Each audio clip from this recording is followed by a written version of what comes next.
Muy buenos días. Un placer y un gusto poderlos saludar desde Honduras, Centroamérica.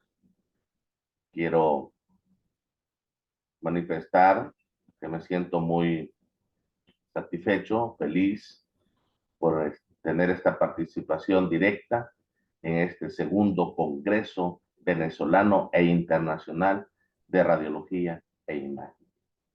Quiero de igual manera hacer un saludo muy cordial y extensivo a todo el comité organizador de este magno evento, en particular al profesor Carlos García y el profesor Juan Uncel, y a los demás miembros que componen el comité organizador. De igual manera, a todos los que han logrado conectarse por medio de esta plataforma, a todos los tecnólogos, técnicos y licenciados en radiología, médicos, radiólogos y demás. Hoy vamos a hablar de un tema que tiene que ver con examen contrastado en abdomen inferior, es decir, colon por enema o enema varitado. En esta ponencia vamos a tocar algunos aspectos o vamos a desarrollar algunos aspectos durante el transcurso de la ponencia. Si vamos a hablar de colon por enema, pues necesitamos saber la definición o qué es un colon por enema, cuáles son las estructuras anatómicas valorables en este examen, por qué se lo indica o por qué se realiza este estudio, la preparación previa que debe de tener el paciente.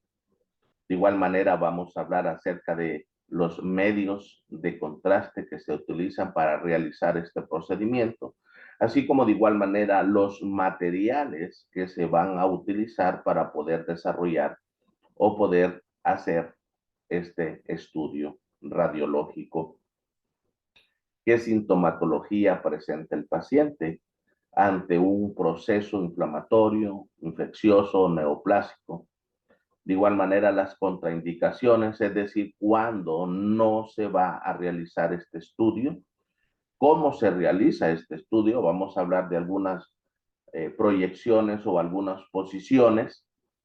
Y por último, vamos a hablar de 7 casos clínicos donde vamos a ver imágenes radiológicas de este estudio. Bien, para poder empezar, como mencionamos, necesitamos saber qué es un colon por enema.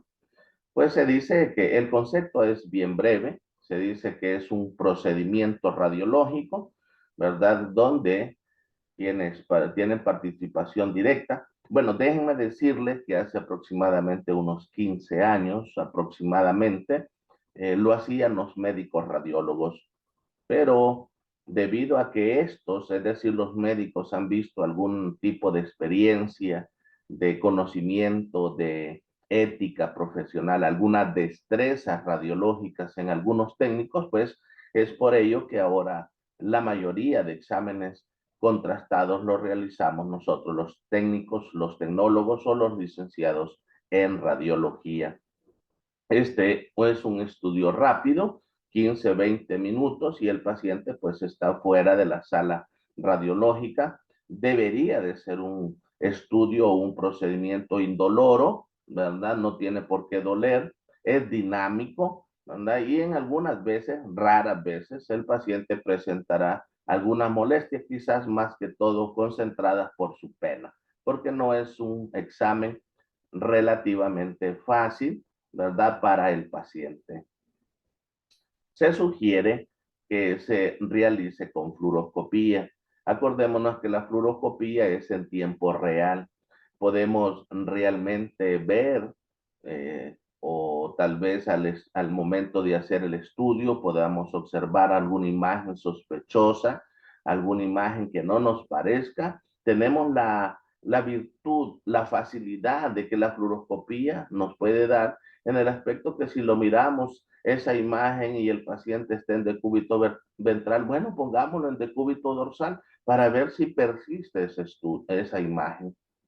O de repente si lo observamos esa imagen sospechosa teniendo al paciente en una oblicuidad derecha, por decirlo así, bueno, coloquémoslo en una oblicuidad izquierda para ver si persiste esa imagen que nosotros miramos que es sospechosa. Esa es la bondad que nos da la fluoroscopía, porque es en tiempo real.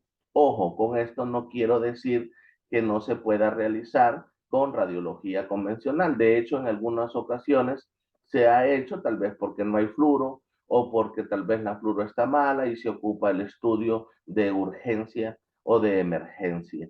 Pero ojo, de igual manera, se aconseja, se sugiere que si hay fluoroscopía, mejor se debe de realizar para que podamos de verdad corroborar que aquella imagen persiste y que es una sospecha de malignidad. Las estructuras anatómicas que vamos a valorar en este estudio están, acordémonos que es un estudio retrógrado, vamos de atrás, como quien dice, para adelante o al revés, ¿verdad? Porque el colon viene de ciego hacia acá, ¿verdad? Pero el estudio lo hacemos de aquí hacia el ciego.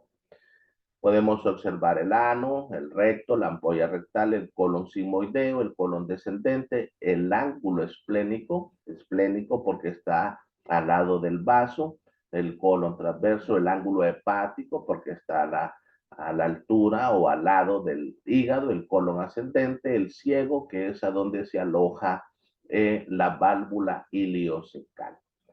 Su lado contrario, pues observamos un colon por enema con doble material de contraste y observamos las estructuras anatómicas que les acabo de mencionar, como ser la ampolla rectal, el colon sigmoide, el colon descendente, el ángulo esplénico, el colon transverso, el ángulo hepático, el colon ascendente y el ciego. ¿Por qué se realiza este procedimiento? En este procedimiento, colon por enema, podemos valorar, podemos observar, evaluar, diagnosticar y o descartar cualquier proceso infeccioso, inflamatorio y neoplásico en cualquier segmento que se esté desarrollando del intestino grueso. Dentro de los procesos inflamatorios tenemos el SII, que significa síndrome de intestino irritable. Son todos aquellos procesos inflamatorios como por ejemplo la colitis, el colon irritable, el colon espástico, es decir, aquel colon que en algunas ocasiones lo podemos decir que es un poco haragán, ¿verdad? Que la peristaltismo del intestino no es el adecuado. A todo eso se llama proceso inflamatorio y entra dentro del SII. En los procesos infecciosos está la fístula, que ya sabemos que es una comunicación anormal entre un órgano y otro.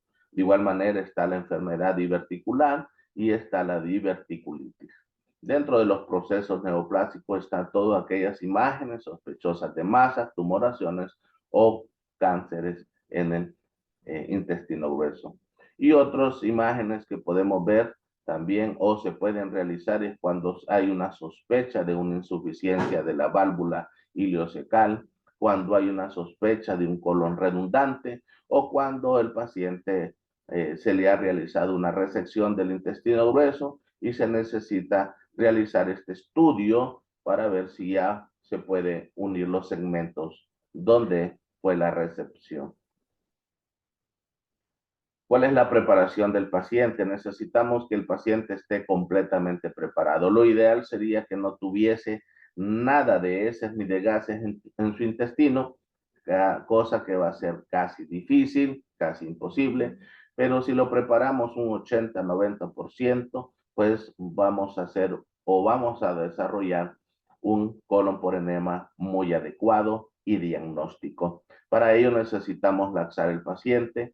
En este caso, aquí en Honduras, utilizamos mucho el Forstran, que es un laxante en polvo que se diluye en 1 litro con agua y el paciente está ingiriéndolo y pues este está haciendo su efecto en su intestino, ¿verdad? De repente también podemos indicarle al paciente el Citrolax, hay aceite de resino. En realidad le decimos al paciente que pues se laxe con algo que él le haga, ¿verdad? No necesariamente le tenemos que decir cuál, ¿verdad? Porque a veces, por ejemplo, el Fortran es un poco caro aquí en Honduras, es un poco más barato el Citrolax. Si el Citrolax le hace una buena limpieza intestinal, no importa que se laxe con esto.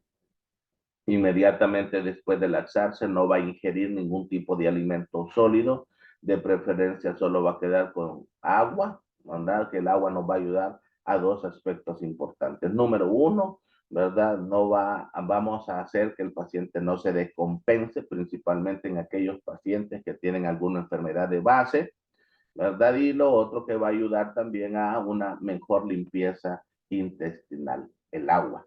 No le vamos a decir que no vaya a tomar sodas ni leche porque estos producen gases. El día siguiente, es decir, el día del examen, se va a colocar un enema fluid. Este enema fluid lo que va a hacer es sacar las heces residuales, aquellas heces que no logró sacar en su totalidad el laxante.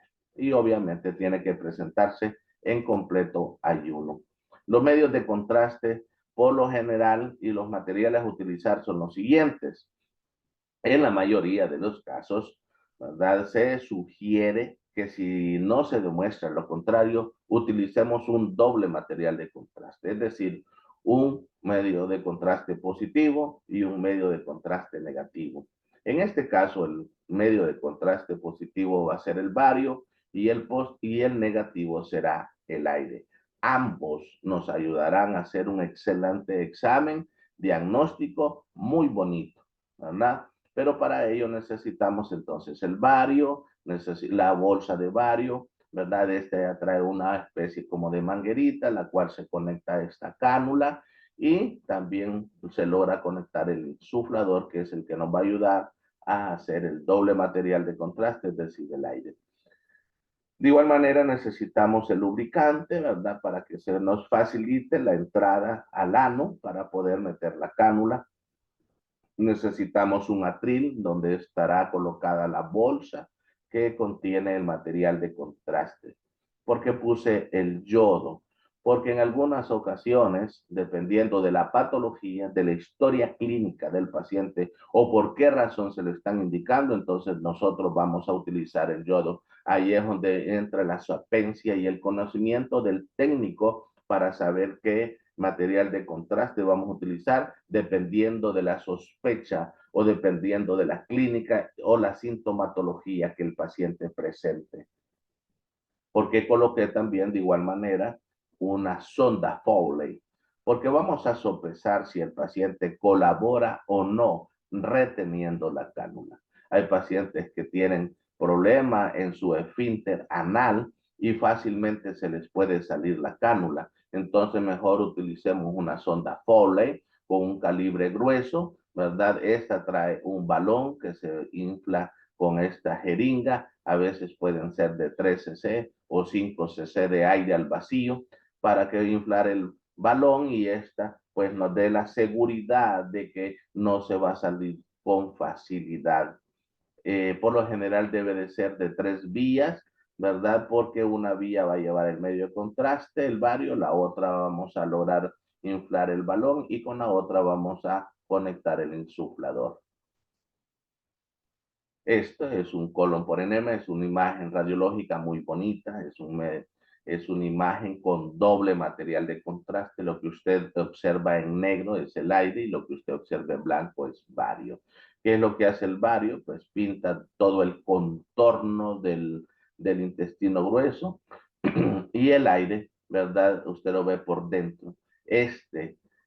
Nos ayudará a que no pasemos por alto ningún detalle, por mínimo que sea, ¿verdad? Cuando se hace con un doble material de contraste. Cuando vamos a utilizar solamente bario y no vamos a ingresar aire. Mire qué interesante, ¿verdad? Es cuando haya una alta sospecha de una enfermedad diverticulosa. Porque si metemos aire, podemos reventar esos divertículos y como decimos aquí en Honduras, en vez de hacer un bonito, vamos a hacer un feo, ¿verdad? De igual manera, cuando ya sepamos que ese paciente tiene una diverticulitis, es decir, cuando aquellos divertículos ya están inflamados e infectados, no vamos a meter aire, sino solamente vamos a meter bario. Cuando vamos a utilizar un medio de contraste iodado hidrosoluble, cuando el paciente haya experimentado un proceso quirúrgico reciente, es decir, le hayan realizado alguna resección en alguno de los segmentos del intestino grueso, o cuando haya una comunicación entre el intestino grueso y otro órgano, en este caso puede ser la vagina, ¿verdad? O cuando el intestino también se comunique con el medio externo, que puede ser una fístula enterocutánea. ¿Cuál es la sintomatología que el paciente va a presentar cuando hay un proceso inflamatorio, infeccioso o neoplásico en cualquiera de los segmentos del intestino grueso? Puede haber, no es que puede haber, va a haber dolor característico en todo el abdomen, ¿verdad? Va a haber distensión abdominal, así como nosotros lo conocemos, un abdomen grande. Van a haber cambios evacuativos, es decir, en algún día puede ser que el paciente pues haga diarrea, en otros días puede ser de que quizás le cueste un poco, ¿verdad?, hacer sus necesidades. Van a haber náuseas y vómito, va a haber inapetencia, es decir, pérdida del deseo de comer, de apetito, puede haber fiebre, ¿verdad?, pérdida de peso importante y sangrado digestivo bajo. Obviamente no todos los pacientes van a presentar todos estos síntomas, ¿verdad? O signos, ¿verdad? En algunos casos 2, 3, ¿verdad? Esto va a depender de lo agudo que sea el proceso que el paciente tenga, ¿verdad? En algunos casos puede ser que presente casi toda la sintomatología. Recordemos que los signos son todas aquellas manifestaciones objetivas, es decir, todas aquello que nosotros podemos observar que el paciente tiene, y los síntomas son aquellas manifestaciones subjetivas, es decir, aquello que el paciente siente y tiene, pero nosotros no lo podemos observar. ¿Cuándo este estudio no se va a realizar? Perdón. ¿Cuándo este estudio no se va a realizar?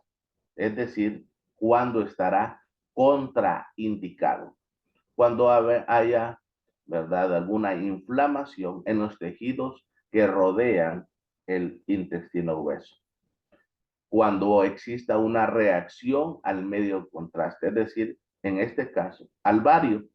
Hasta el día de hoy no conozco yo a alguien que haya mostrado algún tipo de alergia cuando se le ha hecho el estudio con bario.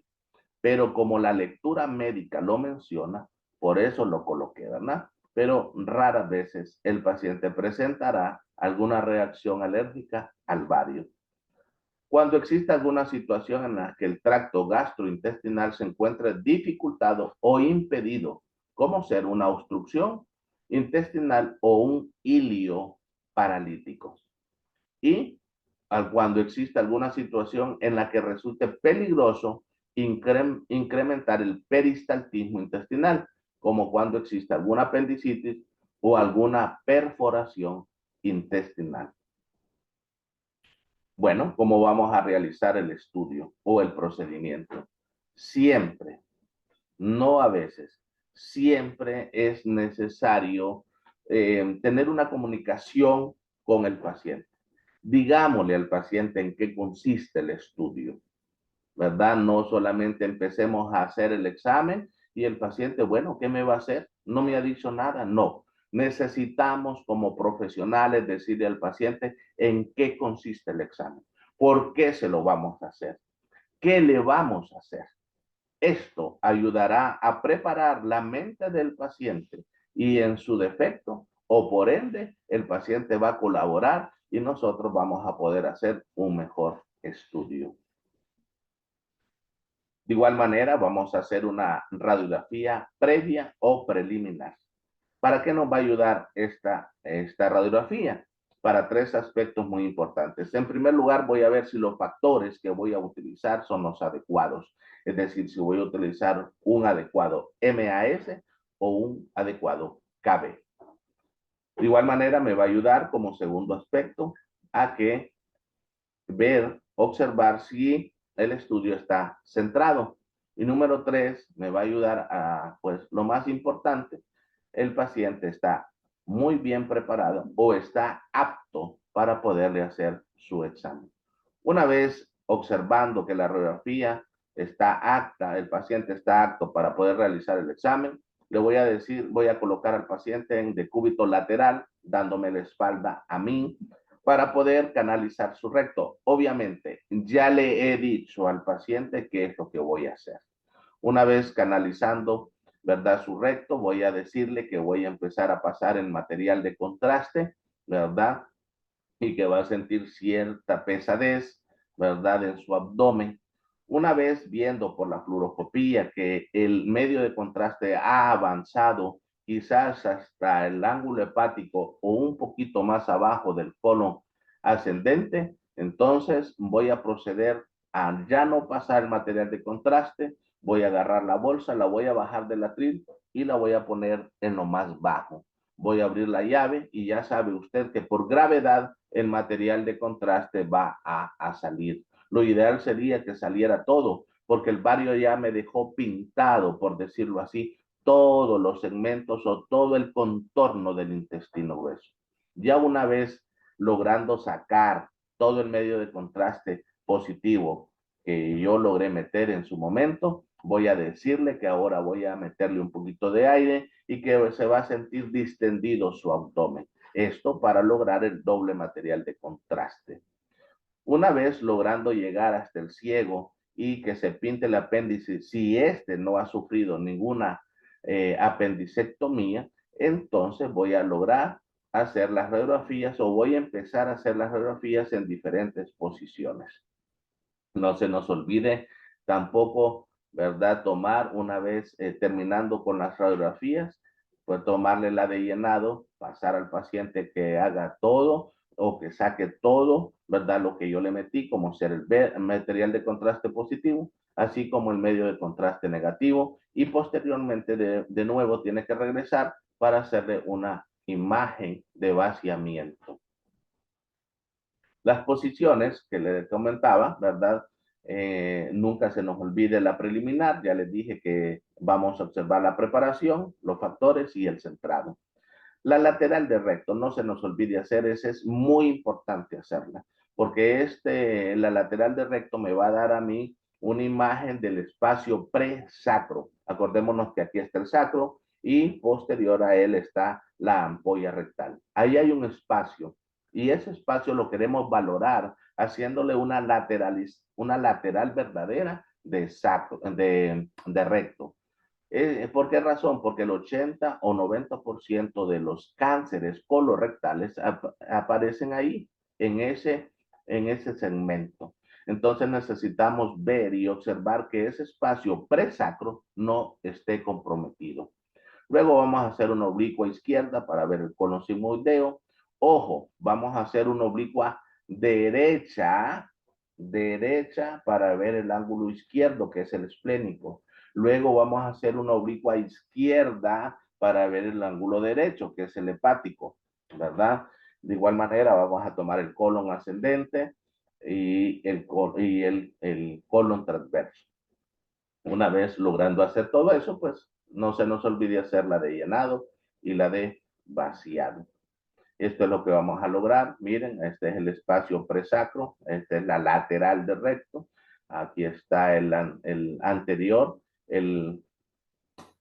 la ampolla rectal, ¿verdad? Posterior está el sacro, ¿verdad? Luego está el colon sigmoideo, está el ángulo esplénico, el ángulo hepático, ¿verdad? Está la de llenado y la de vaciado. Muy bien, ahora vamos a hablar un poco de los casos clínicos, es decir, de la historia clínica. Es importante saber como técnicos, tecnólogos o licenciados en radiología la historia del paciente. ¿Por qué razón? Porque esta, es decir, la historia nos va a ayudar a saber Tres cosas muy importantes. Número uno, si está muy bien indicado el examen. Recordemos que a veces le indican un examen y con nuestra experiencia a veces pensamos o a veces podemos comentarle, dependiendo de la confianza que tengamos con el médico, que quizás no sea el estudio a elección, ¿verdad? De igual manera que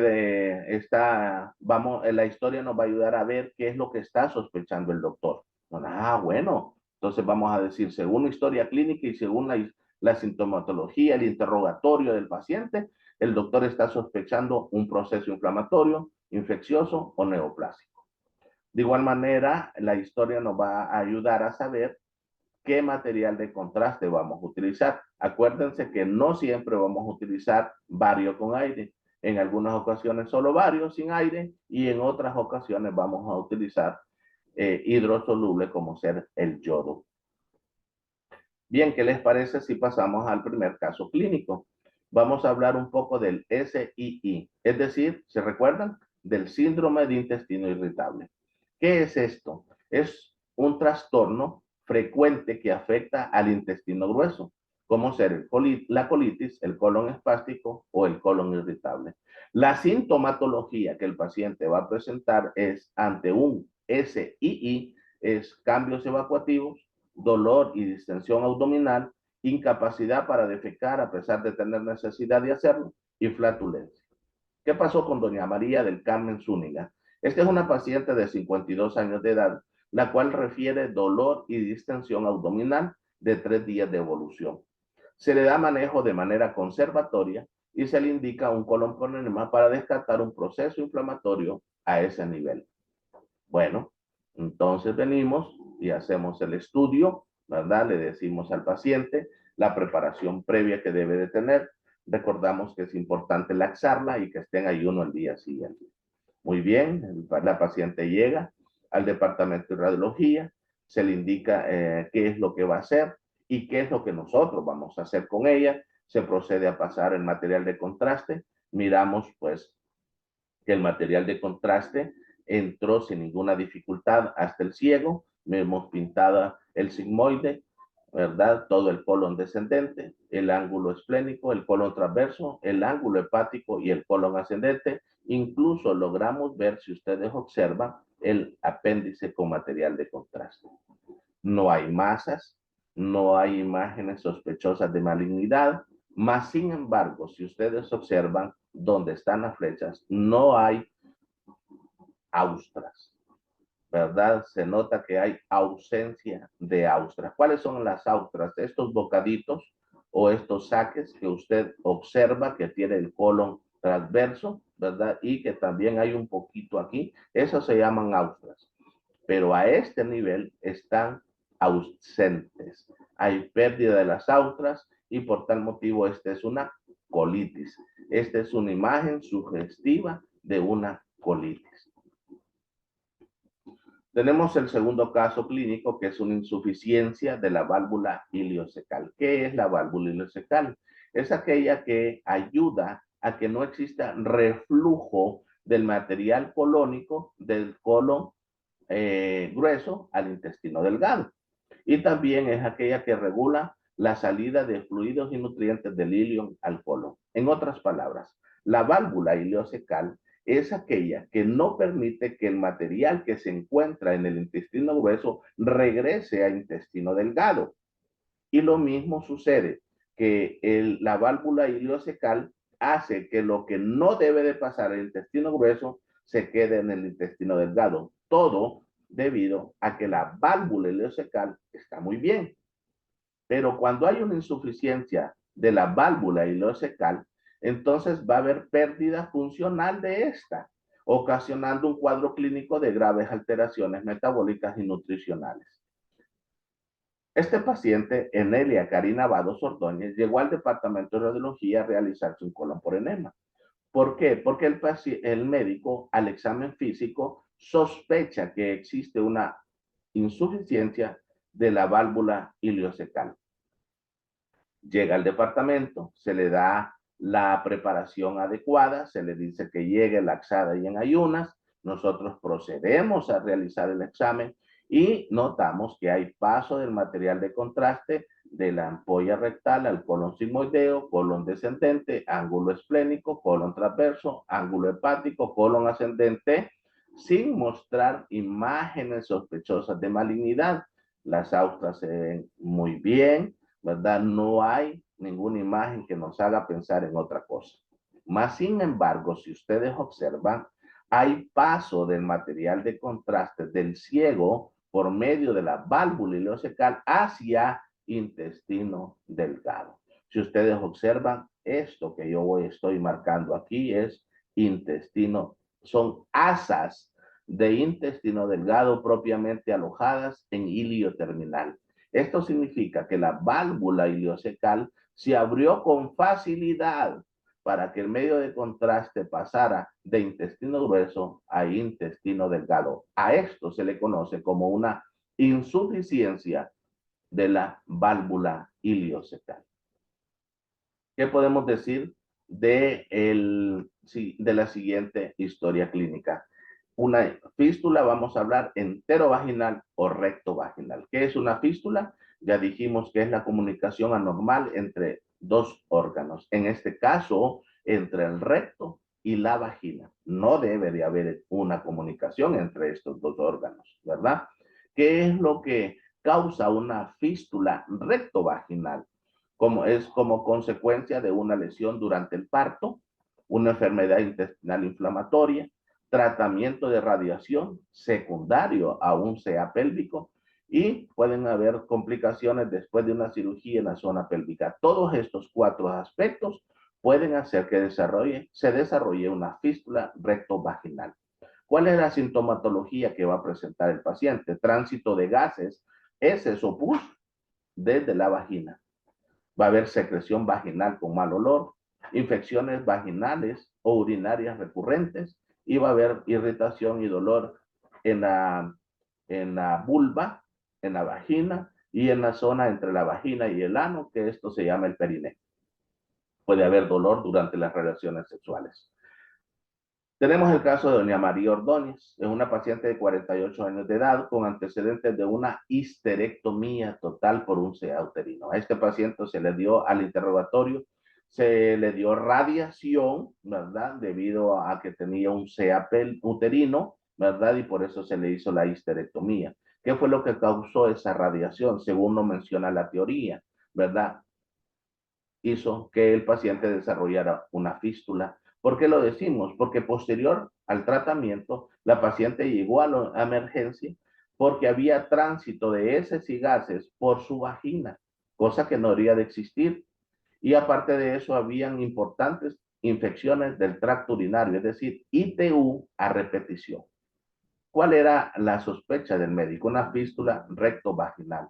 Se le llega al departamento de radiología, se procede a hacer pues lo que todos nosotros sabemos, se canaliza el recto, se dice a pasar material de contraste, miramos que aquí está el recto, el colon sigmoideo, ¿verdad? El colon descendente, pero miramos algo importante, que el material de contraste está pasando a cavidad vaginal, ¿no? Aquí, si ustedes observan, donde estoy indicando, hay una fístula, cosa que no debería de existir, ¿verdad? Pero este paciente, secundario a la radiación, desarrolló una fístula recto-vaginal. Todo esto lo podemos observar por medio de un colon por enema. Caso clínico número 4, CA de colon. ¿Qué es un CA?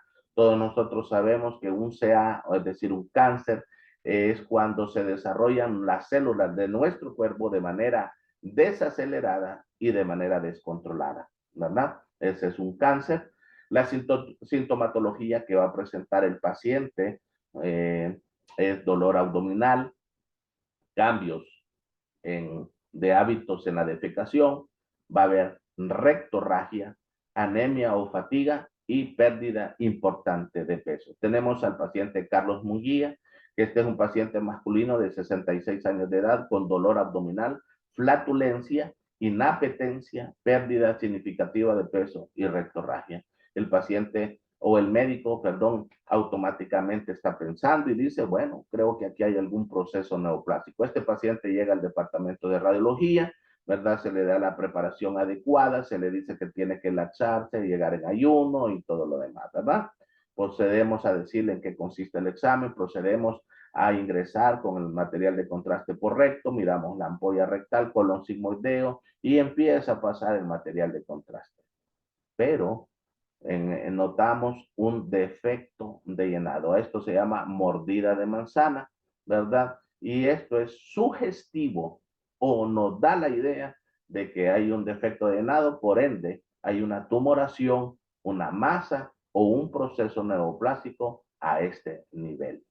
De igual manera, hay dos imágenes más que nos muestran claramente cómo es un defecto de llenado. Igual aquí hay un bocado o mordida de manzana. Todo esto y la imagen anterior son imágenes sugestivas de malignidad o de un proceso neoplásico. El caso número 5, presten mucha atención, tal como lo han hecho, sin duda alguna, en el caso clínico número 5 y el caso número 6, porque es del mismo paciente. ¿Por qué razón? Bueno, en el caso clínico número 5 vamos a hablar de la enfermedad diverticulosa.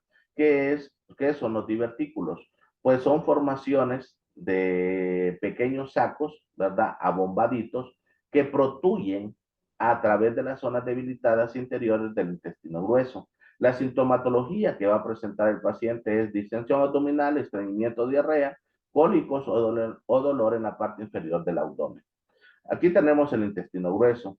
Todas estas imágenes redondeadas que ustedes observan en todo el contorno del intestino grueso se llaman divertículos. Nacen en la cara interna del intestino, pero con el paso del tiempo, estos protuyen o salen por aquellas zonas debilitadas del intestino grueso hacia la cara externa. Tenemos el caso clínico de don Mario Aguilar. Este llegó el 1 de septiembre del 2020 al departamento de radiología. Llegó con 81 años de edad. Note usted incluso hasta la sintomatología. Dice que llega por un cuadro de 48 horas de evolución caracterizado por dolor abdominal difuso y distensión abdominal. Afebril, no hay fiebre y hemodinámicamente está estable, con abdomen doloroso a la palpación y con signos de irradiación peritoneal. Ya sabemos que el peritoneo es la capa que cubre toda la cavidad del abdomen. El doctor está sospechando una enfermedad diverticular. Llega al departamento de radiología, se le realiza un colon por enema, se mira paso de material de contraste a través de la ampolla rectal, colon sigmoideo, colon descendente y todos los demás segmentos y observamos imágenes redondeadas en la cara externa del contorno del intestino sugestivo de divertículos. Esta es una diverticulosis, ¿verdad? Diverticulosis, es decir, una enfermedad diverticular.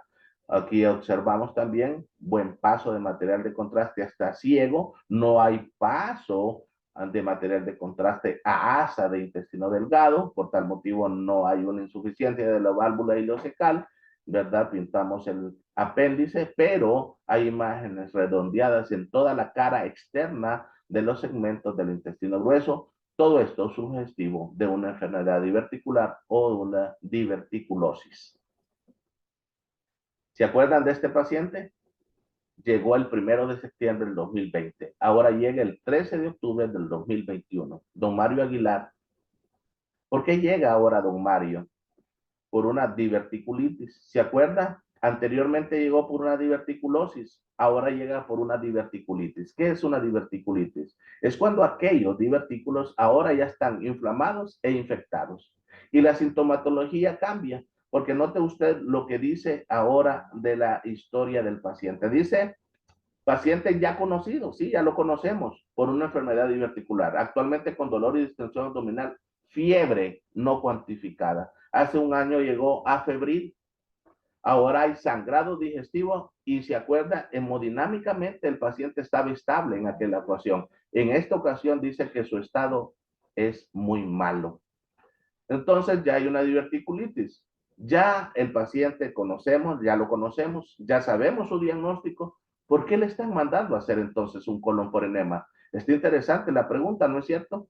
Bueno, ahora llega don Mario a hacerle un colon por enema, pero ya no para diagnosticarle qué es lo que tiene, porque ya sabemos, como vuelvo y repito, ya sabemos que tiene una diverticulosis.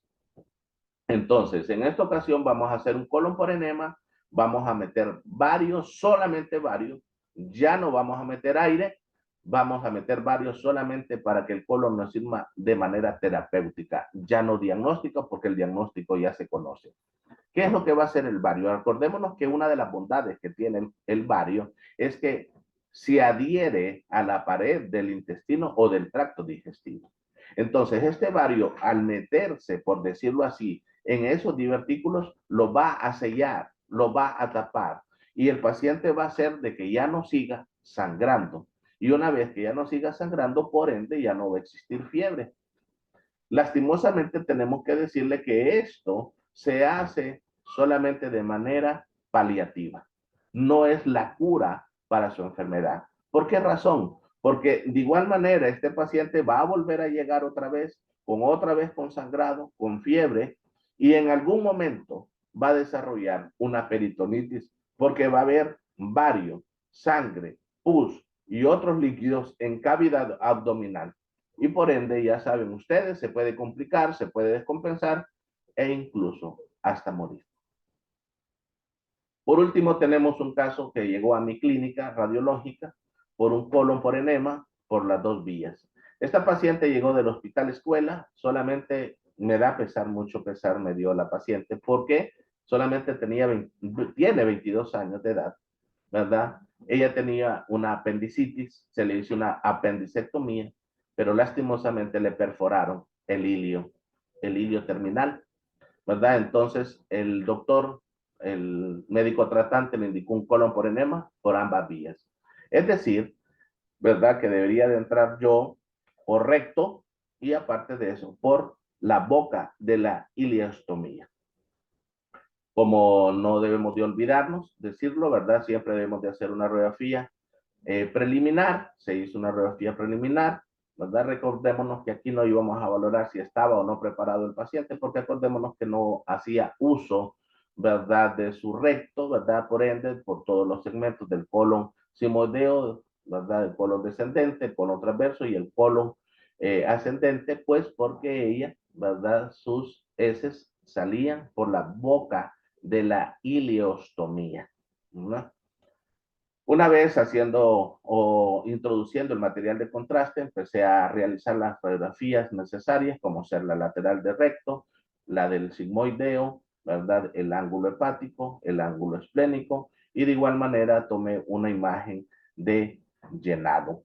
Ya una vez de llenado, procedí a sacar la cánula de su recto, cambié la cánula, obviamente, y le puse, bien me acuerdo, una sonda Foley, ¿verdad? Introduje en la boca de la ileostomía, ¿verdad? Inflé el baloncito para que no saliera y ahora procedí a pasar material de contraste, ¿verdad? Por la sonda Foley para que ya ahora lograra pintar el ilio terminal y pues le tomé una imagen de llenado, ¿verdad? Ahora ya teníamos material de contraste de recto a ciego y ahora ya teníamos material de contraste por boca de ileostomía viendo asa de intestino delgado. Bueno, una vez llenado, se le procedió a tomar, luego procedí a pasar al baño a tomar la de vaciamiento, ¿verdad? Y miramos que casi no quedó material de contraste, ¿verdad? En su intestino. Aquí está el informe radiológico del médico radiólogo, que pues para bien de la muchacha, ¿verdad? Estaba muy bien el estudio, por tal motivo se le daba visto bueno para que el médico tratante volviera a unir los segmentos del intestino. Muy bien, para mí es un gusto, un placer, sin duda alguna, haber estado con ustedes. Estoy presto a escuchar alguna inquietud, alguna pregunta. Espero pues que la charla haya sido de mucho beneficio para todos y para cada uno de ustedes. Dejo mis direcciones, está mi WhatsApp, ¿verdad? Está mi correo, ¿verdad? Y pues recuerden de que pues yo soy docente de radiología aquí en Honduras, ¿verdad? Doy 2 laboratorios de semiología radiológica y fluoroscopía. Un abrazo a la distancia y que todos estemos muy bien.